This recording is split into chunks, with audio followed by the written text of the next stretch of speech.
Walking down the avenue. Walking down the avenue. A few more streets and we'll be through. A few more streets and we'll be through.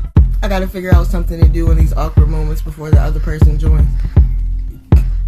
Outside of talk about the weather. It's stormy.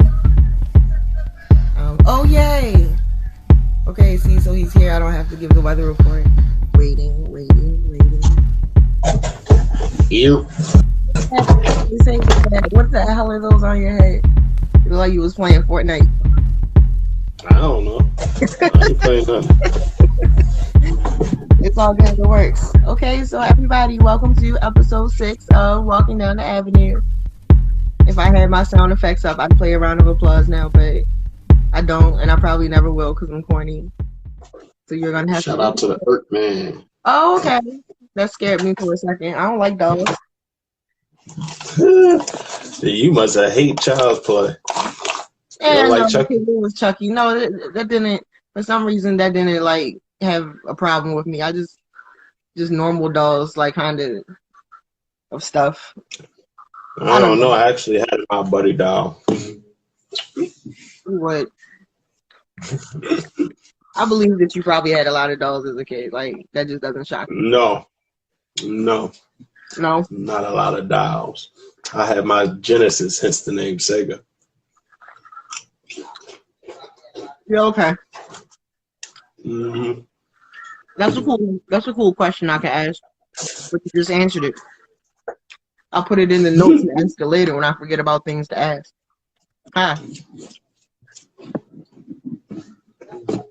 Okay, so this is part 2 of our awesome meeting a whole week ago.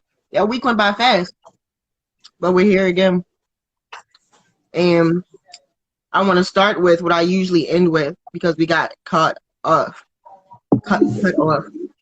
And that would be, what are you working on now? And what are your next coming up releases and things like that in the Sega world? Well, I just put out a New Jack Philly 2, a double album. It's on Bandcamp right now. On the 11th year anniversary of the original. The original was out on CD via Mad Decent Records. And that came out, the first CD was sold May 2nd, 2009. Mm-hmm. So I did the sequel, and I've been working on the sequel for a few years. Mm-hmm. Because originally I wanted to put it out on the 10th anniversary, but things didn't work out because I just kept getting more and more ideas and kept churning out. Hence why it's even a double album. Mm-hmm. So, and I still haven't really put everything on there, but I want to do like a super deluxe edition for people that's already caught a copy and everything like that. But I've been working a lot on production. I've been working a lot on packaging the content and re-giving it to the people. So I've been uploading a lot of the new content and old content onto Bandcamp. Okay. As far as new releases, I do have two mini EPs coming out and possibly 2 mixtapes. I've been working on a lot. You just gotta pretty much keep an eye out on the link tree. And that's the best place to find all your stuff? Absolutely, because I even broadcast every now and then. I go live and DJ, it's pretty fun. But yeah, all of that is pretty much under the link tree, linktr.ee / DJ Sega. Perfect. Okay, so there, we got that out the way. Now everybody can know where to find you and your latest stuff, and even probably some of your older stuff as well. Because I know somewhere in that link tree is what are you drinking, wine? Yeah. That's your old man. Somewhere in there is the link to your older works as well. So speaking of all of that, you mentioned Bandcamp, and whenever I think about Bandcamp, I think about money. So let's talk about economics for a second. Tell me about your views on the economics of club music, Baltimore club music, Philly club music. there's different levels to it. Okay. I think we kind of touched on just glanced at the surface of it the last time we did the interview. I mean, you got like the mainstream idea, you know, how record companies look at the business aspect of club music. You know, is it cleared samples? How much money can you make from it, etc., like that. And then you have like the middle, which is like people that have the resources of the music industry, but they're tapped into the underground as well. So they're able to curate things and, you know, kind of do their own packaging of club music. And that has its own side of the money. You know, that's the side that, you know, could be tied to festivals or gigs, anything like that. And then you got like it's not even the lower level. I wouldn't even call it the lower level. I wouldn't even call it the underground. I would call it the streets. It's a street way of doing it, you know, packaging it up yourself, cooking it up yourself, packaging it up yourself, and selling it directly to consumer yourself. So whether you're making your mix CDs and selling them out the trunk of your car, or you're making your content and selling each song online, each money comes directly to you. And you set your own rules and you set your own price, and that aspect is really what sets the market. The middle aspect tries to set the market, but it's not in the streets. It's just tied to it. Right. So each and every one of these levels have their own different way on making money, and different aspects on making money and how they approach it. Do you feel as though it's something that's sustainable as a lifestyle? I mean, obviously you do it and have done it. I've done it. But what are your thoughts on literally making a living off of club music and the club music culture, and that being what it is? Yeah. Making a living off of club music and making money off of club music are two different things. Can you make a living off of club music? Like, can you pay your rent and your bills and take care of your family off of club music? Some people have. And that's what I mean when I say there's different levels to it. Some people have, and some people still are to this day. But these are more OGs that were at one point on the street level, directly to consumer side of the game. I think I hear echo.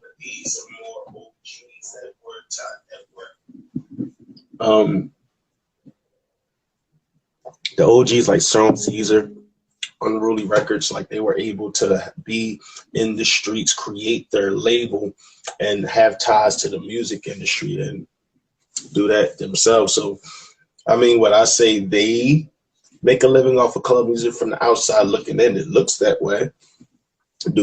Can anybody make a living off of club music? Not really, because it's literally about the quality of the goods that you're selling and the services that you're selling. So if it's in demand and people demand your content, and then you can grow to make a living off of your content and exceeding to different levels of it. But if there's no demand for your content, then there's no money to be made. So a lot of people are making club music now, and they're saturating the market. This has been happening for almost a decade now. They just saturate the market, because if you saturate the market, then the value goes down. Supposedly, that does, like, just because 500 new DJs and club music producers come out and they try to make money, and they don't really care about money. They more care about clout. So they'll make music and they'll put that out for free, and they'll grab people's attention, and that will grab their attention. And you know, it really depends on what you got to offer, because somebody like a DJ Techniques will never get oversaturated with other people's content, because people know a DJ Technique type of quality club song. they depend on his quality. They can depend on the KW Griff. Just like people used to shop for the Club Queen CDs, the jump off, and they can depend that they was going to get some new shit, some good shit, but overall some good curated club music from her. So it's just and that can never get oversaturated.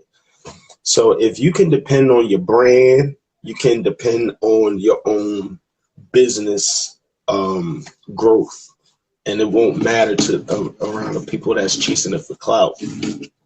I hope I'm explaining that right. It's different people that's doing it because they love doing it, and because they love doing it, that creates the good content that makes people go, "That's the real thing," right? As opposed to some watered down version of the crack, right? You know. It's like if your crack is good, then your crack is going to get the shit, you know. I know that's one of the themes behind the kind of territorialism around club music that's happening. You know, you're talking as far as regional or as far as egos? It's both the same, kind of, you know, because within I mean I don't know what goes on within Philly. I don't so much know what goes on within Jersey, but I do know in Baltimore, of course, there's a ego aspect to it, but just in terms of what you were mentioning about oversaturation, there are people, especially it seems on the older end, who become vexed by the shitload of new DJs that pop up, you know, and all this music, because they're like, oh, it is oversaturating the market, and as you know, as you mentioned, you oversaturate the market, its perceived worth and value can go down. But at the same time, there's the other end of it, like what you were saying. Well, no, if you put out music and there's a demand for it, if you have a good product that people want, that's the point. Right. Absolutely. I mean, if they can depend on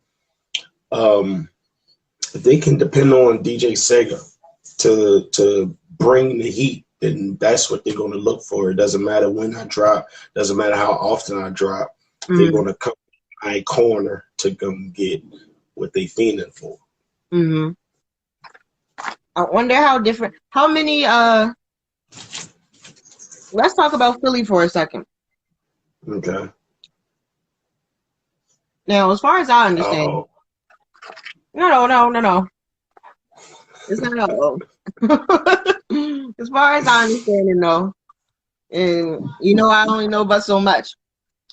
When I hear a Philadelphia club music DJ, I think of you, of course, immediately. And sometimes if I don't feel like thinking that hard, that's usually as far as I can go. That's good. But then, if I think a little bit harder, I think I can name maybe 3 or 4 other ones. Yeah. How big is the Philadelphia club music? And I'm indicating specifically Philadelphia club music DJ world. Are there so many more of you that I just don't know and haven't experienced yet? Or is it really kind of like that few of you? Well, I gotta be honest, I don't know because I'm usually busy working on my brand and working out what I'm doing. I tend to see people pop up. I tend to see people co-signed, but 9 times out of 10, it's not like they reach out to those that were involved in the first place, i.e. yours truly. So these people that'll pop up saying that they're making Philly club music, and it doesn't sound in any way, shape, or form comparable to what I created as quote club of Philly club music. These are usually the types of minds that you can't really teach. They're not doing it for quality. They're not doing it to to contribute something to the culture or to the game. They're doing it for clout. They're doing it for the money, and they're doing it for the bitches. And that's always the wrong reason to do it for, because then you get caught up with people that can tug on your triggers, right? You know, and cause you to react or, you know, just do things outside of what your normal character would do because you're motivated by different things. There has been some people, there are some, I wouldn't call them kids, you know, but there are some folk out in Philly that are making club music, and some are dope, and a lot of it isn't, in my opinion. A lot of it isn't. I mean, it's no different than going, okay, I want something to eat, and most things around you are shitty. But you have a taste for something of your particular quality and of your particular what you're familiar with. You don't really want anything new because somebody's trying to shove something down your throat for clout and money and bitches, you know.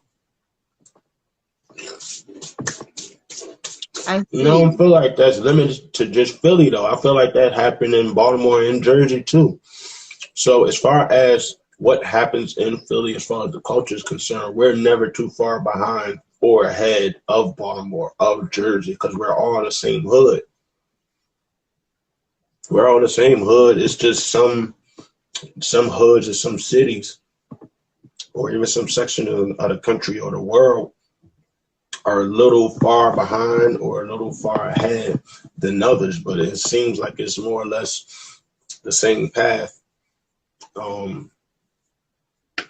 Yeah, like we don't have, like Philadelphia doesn't have an Unruly Records, right? We don't have like a bunch of the OGs that got real estate in the game off of club music. You understand what I'm saying? Like that, yeah.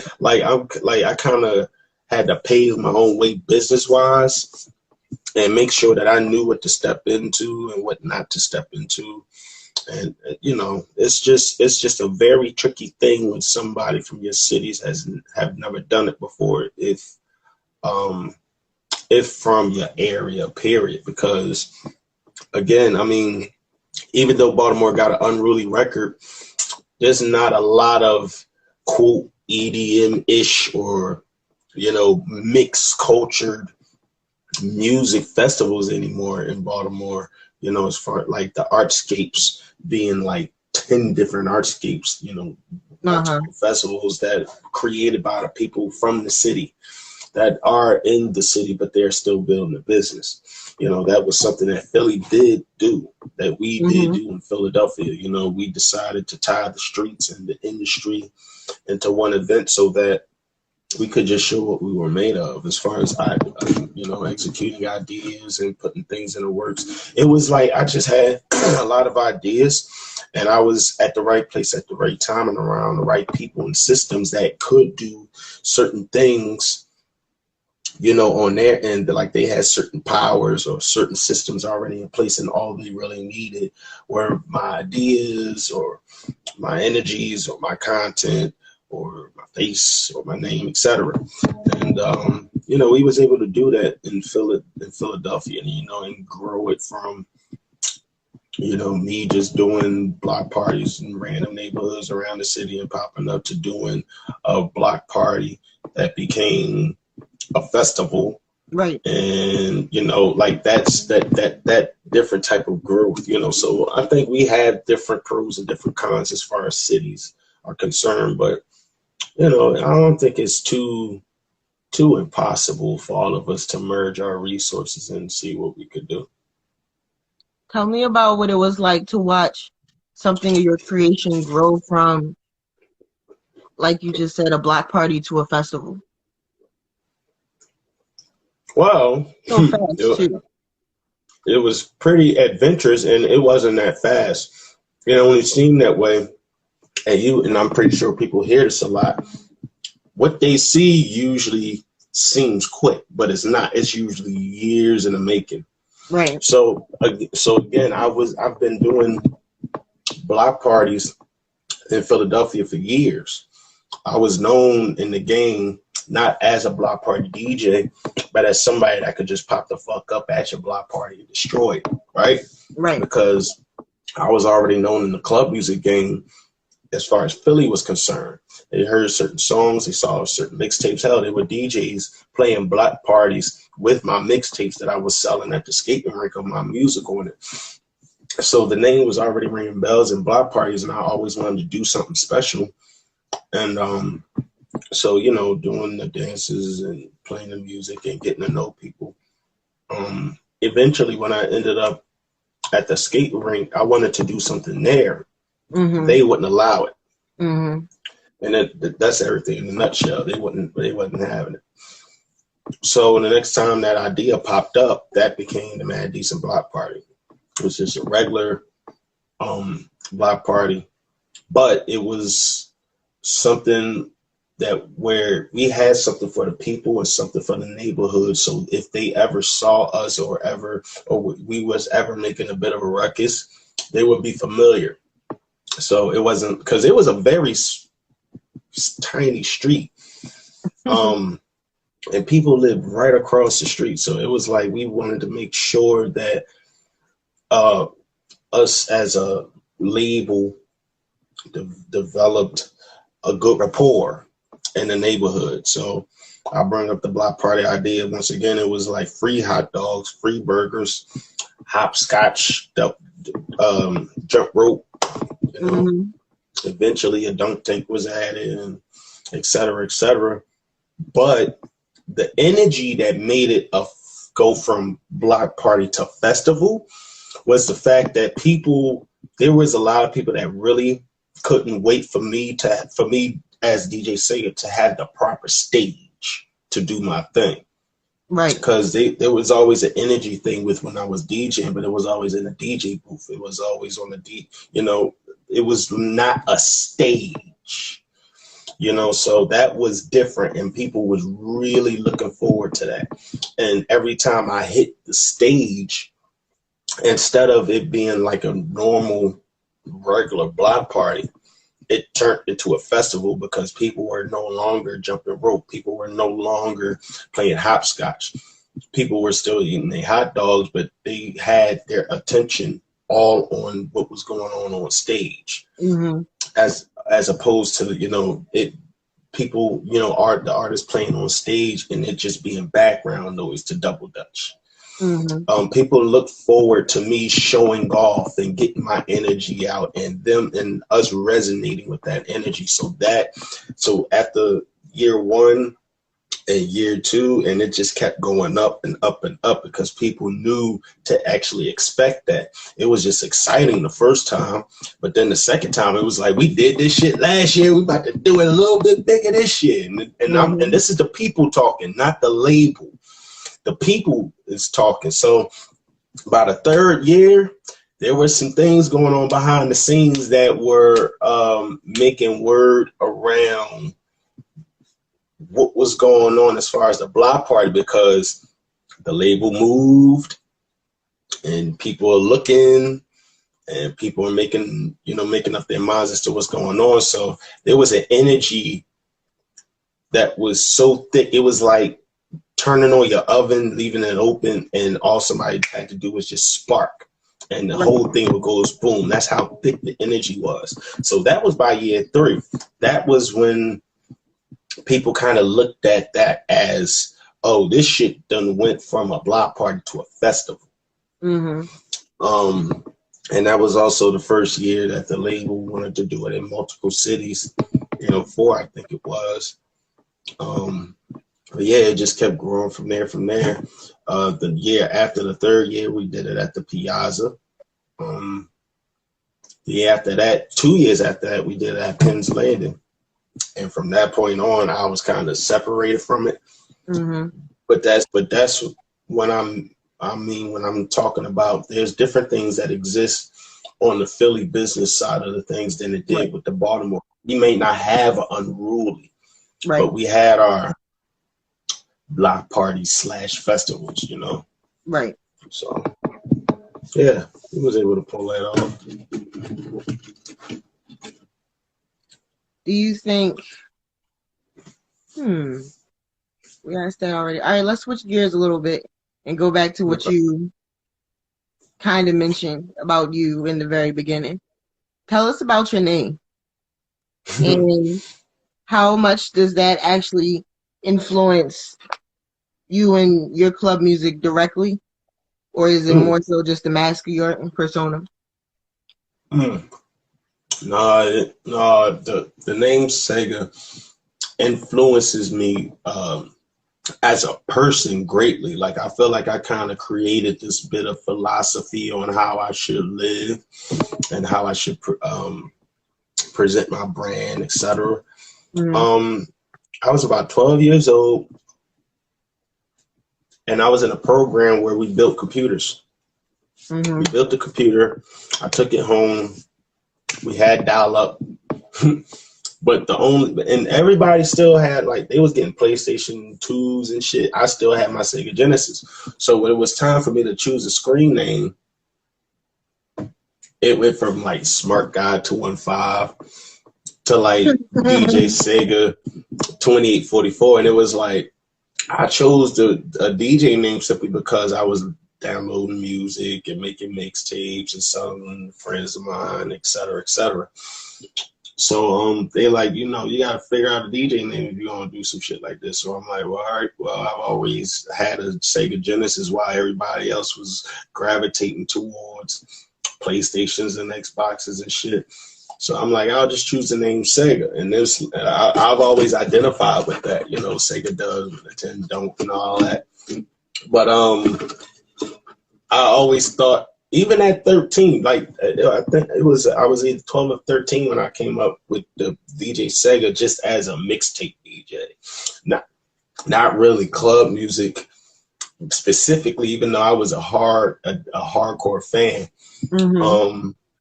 But I chose Sega because I always had a Genesis. I always played it. I was loyal to what I liked. Even if it supposedly went out of style, I was still loyal to what I liked. And I always thought it would be cool to have a cool answer for it. If I ever got interviewed and somebody asked, why did you pick Sega? And it's like, well, I picked Sega because I don't see myself as a player. So I'm not a player in the game. Like, they say, play the game, don't hate the player, hate the game. Well, I'd rather be the game than the player. That way, if I want to change the game, all I got to do is change myself. And that's, man in the mirror. That makes sense. Okay, Yeah. you got the Michael Jackson reference. Tell us all about how much you love Michael Jackson, how that plays into your music. Okay. Because it's true. It's very fucking true. So, all right, so I look at three male black musicians as like a trinity in my foundation. The God would be like James Brown. The Son would be like MC Hammer, and the Holy Ghost would be like Michael Jackson. So you got Father, Son, and Holy Ghost. Yeah, MC Hammer. Because all three of them, they channeled making good music and making great quality content, great valuable content. But when you saw them perform live, it doesn't matter how much you pay for the ticket, you will always feel like you would cheat them out of the money because they would give you a hell of a show. James Brown, MC Hammer, and Michael Jackson all gave a hell of a show. So it was like, it doesn't matter how great the music they made, the performances will outdo the music. So I always kind of like to hold myself to that standard as well. Make good quality content, but give fucking breathtaking performances. Like, make sure they feel that energy out of me. So I'm with it. Hey, that's a Hammer reference. You with it? You with it? Are you with it? As a DJ, what are the elements that make up a good performance to you? What do you need to be able to nail that designator? That's actually a bit of a loaded question because Uh-oh. even the things that I name break down into what makes those quality things, i.e. content. You need great content to have a good show. I mean, you can't have good show and shitty content. I mean, it'll just be fireworks and dancers and whack music. And I guess that it's making a circus around something just so watered down and something so bland. Just so it can look nice or look sparkly to those that might go, I don't like this because it's sparkly. So I would say good quality content, but content that where you're channeling your everyday passions and desires and pains into your content so that even when they listen to it, they can feel that could come across. Therefore, when you perform it, it comes across tenfold because it's not just something that you channeled your pain and your pleasure into like a song, but now they get to see you perform that song. They get to see that channeling come.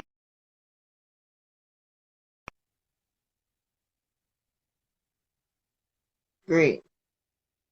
Taking miscellaneously dropped out of the call.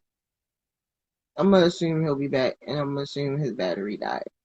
But for those of you just joining in, this is episode 6 of Walking Down the Avenue. I'm Duck. I realized this entire time, all 6 episodes, I never said who I was. I was never like, hey, I'm Ducky Dynamo. I'm your host or whatever. I guess maybe because I figured it'd be redundant, but I'm not. He's back. And he's coming in. But yeah.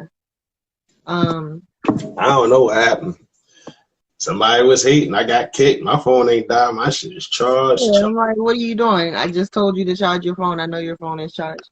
You just is it got kicked out. dead ass charge? You saying too much real shit. They're like, get this Negro off the screen. That's right. Oh well. All right. Well, let's abruptly change gears again. Okay. Let's go back to partying. Okay. Pretend that coronavirus wasn't here. And we could build, oh no, I broke my rubber band. And we could build a festival. Or any event, really. Okay.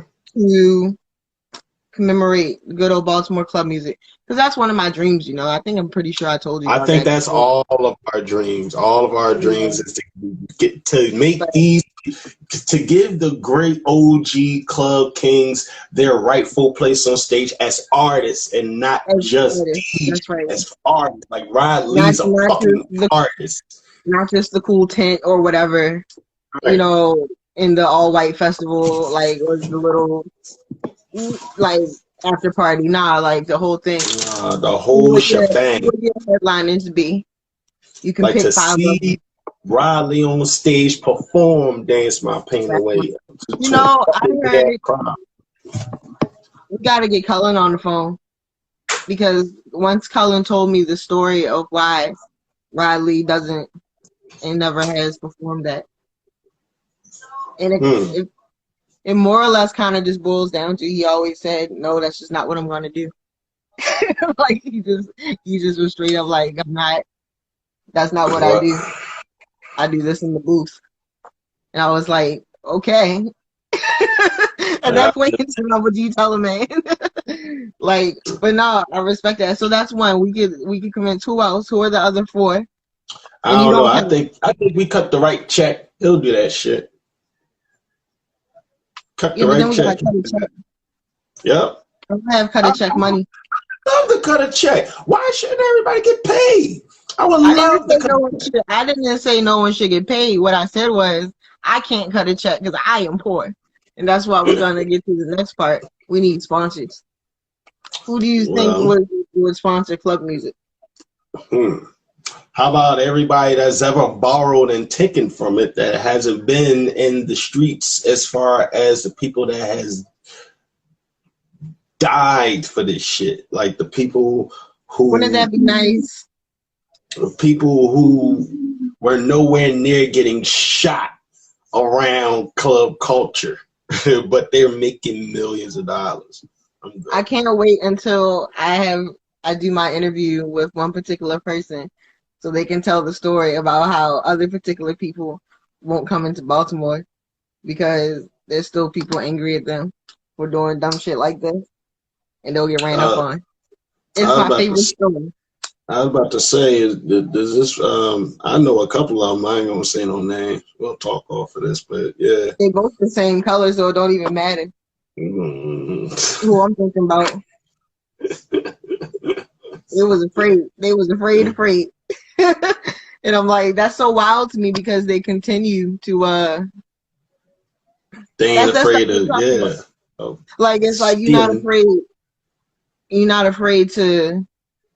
Why do you think they're not afraid? Because they don't have to be. And you know what? That's the whole. But they should be, shouldn't they?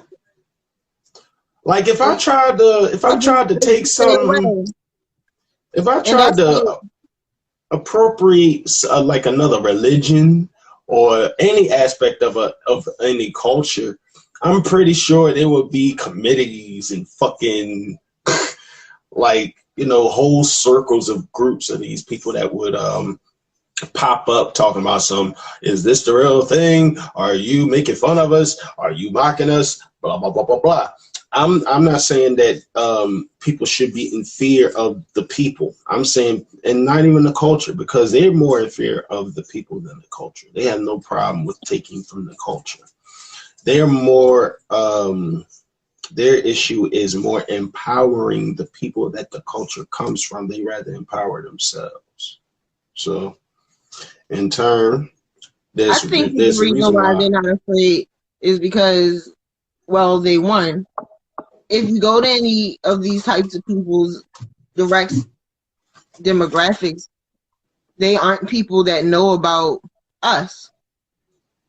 They aren't people who are invested because they're such and such from Ohio or Milwaukee or whatever. Some of them know about us. Some of them know more about us than we do about our goddamn selves. And there's some really don't give a fuck to know it. I'll take that. Got different levels to it. Take that. But even still, they have, and more importantly, they have an engine behind them. And we've had that conversation. Once the engine and the system gets behind you, well, you don't have to be afraid. All you have to do is turn a block party to a festival. Right. Things like that. Go from free hot dogs to $50 a ticket, nigga. And everyone got paid, right? Nope. And see that not everybody get paid. And that's the type of stuff. I think that's the type of stuff I'm talking about. Like people think that's like a broke niggas mentality. It's like, oh, it's like get your money from that nigga, and then the niggas like, oh well, you know, I'll pay you on. No, white people do that same shit. White people like to get out of paying motherfuckers like you a goddamn bill collector. Oh no, it's their favorite. Shit. They're so good at it. Very good at it. They be like, oh no, we'll pay you in payments of a penny a year. Shit. This is the reason why I usually do business and then I'm just abruptly separated from it, because there's certain things that certain business-minded folk are going to see coming a mile away, and they're going to be able to like there's a reason why you think of Little Richard, Jackie Wilson, Sam Cooke, James Brown, and all of these black folks that's done things for the culture, to create cultures, and had their image, their sound, their look, and their rhythm stolen from them by people who ain't never give a dime. But so for me to even prior to creating my first DJ Sega party CD tape, like my party CD mixtape Uno, and selling that at the skating rink. Even prior to that, I really had to think, do I really want to get involved in the music industry? Knowing what they did to James Brown and Sam Cooke and what they were at the time currently doing to Michael Jackson. I'm like, do I really want to get involved in this shit, knowing that this shit is damn near inevitable to happen to me? It's like, what can I learn from them that will keep me alive, keep me from being broke, keep me from being in the spotlight to the point where I'm always a target. No matter where I go, I can't take a shit in peace because I'm a target. Oh, there we go. Yeah, can't go out to eat, can't go shopping, can't take a shit in peace because you're constantly a target. And being a black man and being a target, that's why I'm a bit of a hermit. So that's why DJ Sega lurks in the shadows and then pops the fuck up and do my thing and then disappear. Tell them, hey, follow the link tree. Don't follow the shadows.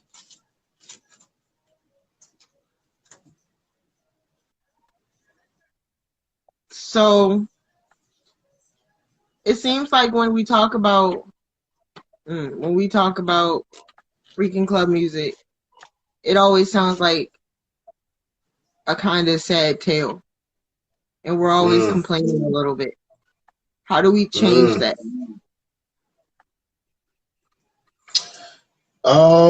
Well, we still have a lot to celebrate because we have to understand there's a lot of stories that come with this music. Even though some of those stories are unfortunate, we still have to embrace with all of those stories because those stories are our stories. Right. And we can buffer. No, you good. Okay. We got to make sure that we are able to tell our stories before people try telling our stories for us. And it will look very, very unfamiliar. Very much like when I walk into a room and people assume who I am before they even get to know my name. There's gigs I've gone to where I've headlined where my name has been on a marquee and I've been treated like complete shit at the door. This has not been in the motherfucking 60s, 70s, and 80s because I'm 33 years old. This has been after the year 2000. Right. Where like people will eyeball me because they don't know, they can't look at me and tell that I'm the headliner. I'm the reason why they're getting paid that night. You know.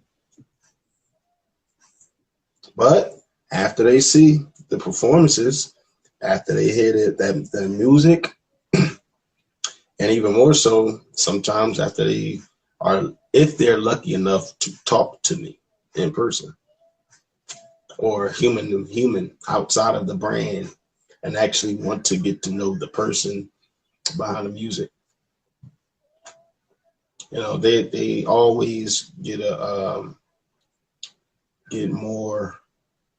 They tend to see more layers to it, and they love to dig for those layers. So it can get to be a good thing or a bad thing, but you never know.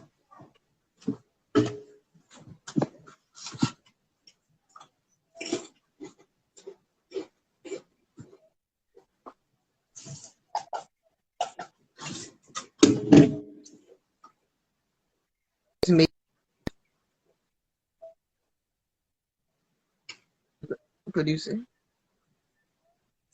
what's your favorite? Sound like you're breaking up on me. Me, is it mine or yours? Huh?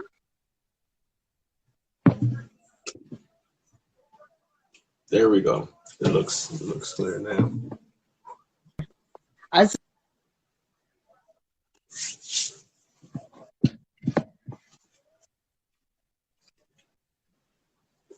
What am I using to make music these days? Yes. Sony Acid Pro. I've been using Acid Pro since 2008. No, actually 2006. because I was actually working at the skating rink when I started using Sony Asset Pro. Before that, I was using the software called Acoustica Beatcraft.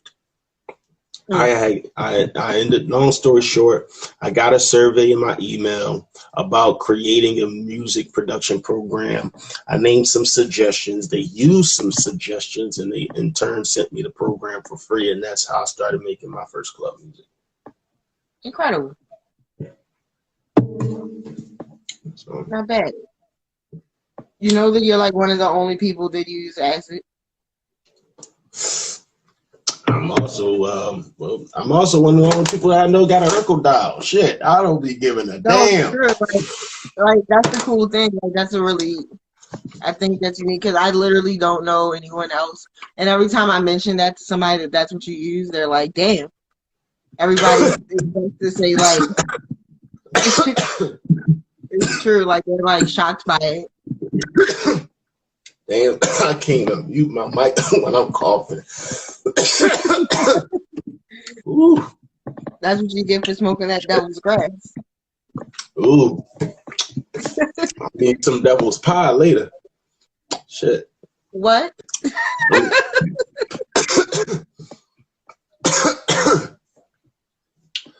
Fuck the slice. I want the pie. I don't know what to do with you say. Let me see. Just press play. Just press play. Just press What play. is your favorite track off of New Jack City 2? New Jack Philly 2? That's what I said. That's hard to That's name. what I said. That's very hard to name because I got a lot of favorite tracks. I mean, the Release Your Delph remix, that Method Man joint I did. People are loving the Mary's Percolator track. Man, the Balls and Johnson dance. Rest in peace, John Witherspoon. Man, I Meet the Wizard from The Wiz, sampling fucking Richard Pryor. Who else you know gonna put Richard Pryor and Michael Jackson on the same club track? You're a terrible man. I don't know anyone but you. That's the only thing Michael Jackson says on the track is "You're a terrible man." There's quite a lot. There's quite a bit of tracks on New Jack Philly 2 that I really, really love. Yeah, the Cool Mo D I Go to Work remix. There's just so much.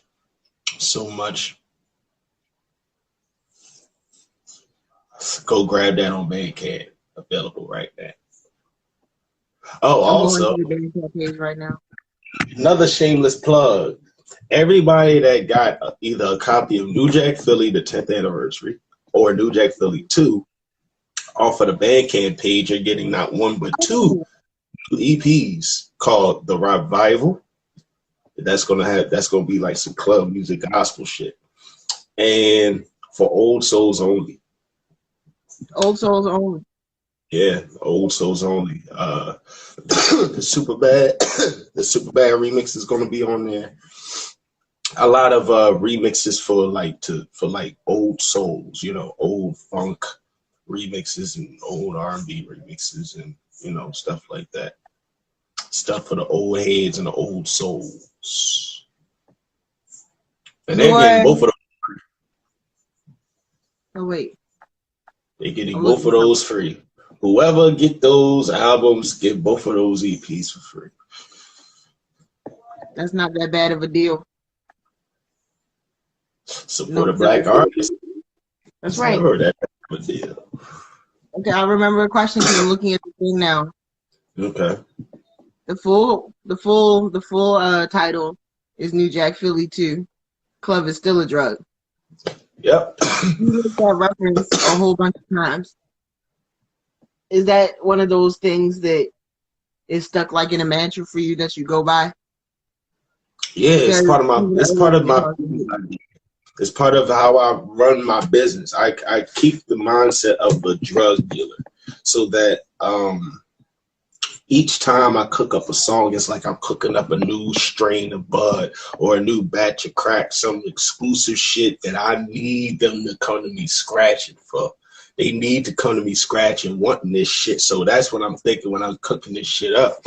And then I package it and I sell it to the consumer. So that way, you know, I just keep it in mind, you know, like a drug dealer, because I could easily be selling drugs. I mean, but I rather apply that same mindset and that same business structure and that same work ethic to this, you know, and it's able to pay off. You know, I'm. Is there like a worldwide known drug dealer? Like I don't know. Worldwide, like a worldwidely known drug dealer, like this, like a drug dealer that would say, "I'm internationally known out here in these streets." El Chapo. El Chapo. That's who comes to mind for me. I don't know. Well, I would like to be like the El Chapo of club music. Of club music, yeah. Selling this that crack. Means they're gonna try to kill you one day, and that means you're gonna have to go to jail. Well, they did the same shit. Ready to go to jail for the shit. They did the same thing to Jesus, according to the story. It was like, nigga, hey, magical nigga. He's like, wait a minute, I know how to turn water into wine. Just put some water in here and I can turn it into wine for you. Nope, get your black ass over there. Get these whips. Get up there on the cross and you're 33. 33 is a spooky year. Do you have any particular aspirations related to club music? Yes, staying the fuck alive till I'm 34, no matter what aspect it is. I know how this shit work. Just because I may not believe it's a shit, don't mean that somebody else might not believe in that shit strong enough to practice that shit against me. So I'm hiding. Exactly. I'm hiding. Y'all gonna get the content now, but y'all gonna get my mouth when I'm 30. I feel like there's already enough of that going around. Or maybe there's not. It's just I get to talk to you whenever I want. Like, you know DJ Sega? Like, yeah, I know Robert. Oh my God, you want to know people? You just like the white. No, ask a white person Skrillex. They be like, oh, you mean Sonny? He called you what? They're like, hey, white person, do you know Skrillex? Oh, you mean Sonny? Yes. Sonny, what's his name? I forget. I don't fucking know. I'm trying to stay alive. You wanna know? One of the funniest times was when I don't care if that nigga name is Sonny or Mooney. Black Star went to go work with him. And he came back and he was telling us about him, but he didn't remember his name. And he was like, "Yeah, you know what I'm talking about? Like white dude, and he has like hair, and it's like shaved on one side, wears glasses, little producer." That's every emo person. Like, oh yeah, his name is like Skrillex. We were like, Skrillex? He was like, yeah, him. And I was like, how the fuck did you forget? how did you forget that that's who you were with? He was like, I don't know. Was he black? The person I forgot. No, it was Black Star. Well, yeah. Oh, okay. See? Okay, so yeah, but Black Star don't be giving a fuck. None of us are gonna give a fuck. We're all right. We don't have to know your name. It was like it was some guy in the hotel room. I don't know. We was making music though, and I was like, oh my gosh. He said, I just went to the session. The Black Star. Shout out to Black Star. He's online right now. I'll tell him you said hello. Why you in here? He showed probably. You know what I'm saying? That nigga is Baltimore embodied from like 2002. You said 2002. We gotta figure out a thing to do once all this shit is over and we can safely come outside the house again. We will first of all, as a black man, I've never been able to safely go outside. COVID-19 is no different than a fucking flu or something blowing in the wind that I ain't supposed to fucking catch. That ain't shit. But like you said, yay! I ain't worried about that. I just, hey, Shody. I think they're ready, Shouty. Said, come to the UK when this is over. Yeah, all right. Oh yeah. Hopefully we could put. Look, I'm definitely like this COVID-19 shit. All right, cool. It's very unfortunate, but it doesn't mean that it can't be taken advantage of by us. I feel like black folks, yes, economically have to take advantage of every fucking thing that happens to all people. You know, we have to take advantage economically so we can try to build what we need to be, so that way we can do shit like throw a damn club music festival. Like I wanted to call it Club Fest. Like I do the broadcast Clubhouse. DJ Sega presents the Clubhouse on Periscope and whenever I go live. But eventually I wanted the physical aspect to turn into a festival and call it Club Fest, and that would be like a once a year thing that I did with the Clubhouse. That's a regular basis. But because of all of this COVID-19 shit and this epidemic with black folks just getting murdered out here, things are changing physically. You know? Right. So we have to adapt as far as our ideas are concerned. I mean, I'm not sure if I mentioned the Club Kings calling club music a dead genre at one point, and now because of COVID-19 and us being in the house and DJs going live and getting cut off playing music that are copyrighted, now they're online playing club music, playing house music. Right. And I'm in fucking heaven. Right. So you know, I think that there are aspects that we could take advantage of when it comes to this what's going on. I don't think it's going to ever get back to normal. Normal. We know it as normal. You know, but we can still figure something out, because I still want to do it, and people still want to be able to enjoy something, even if it's the last time they're going to be able to enjoy anything. You know, so gotta get something to enjoy. So yeah, we'll all get together and we'll sort this out. We'll make it happen.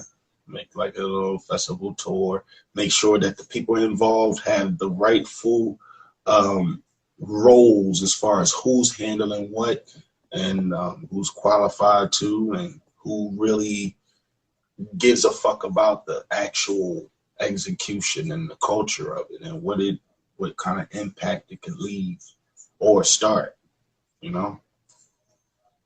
So did that really big online festival happen? Did I miss it? No, it didn't. Not yet. They moved the date. What date is it now? Ask the Rave family. If you look up the Rave family, they have whatever most updated information that you would need. I did my part. I have the avatar. My mix is in there. All they got to do is just do their thing. I want to ask a question about it, but I think I'm going to ask the question offline because I'm confused.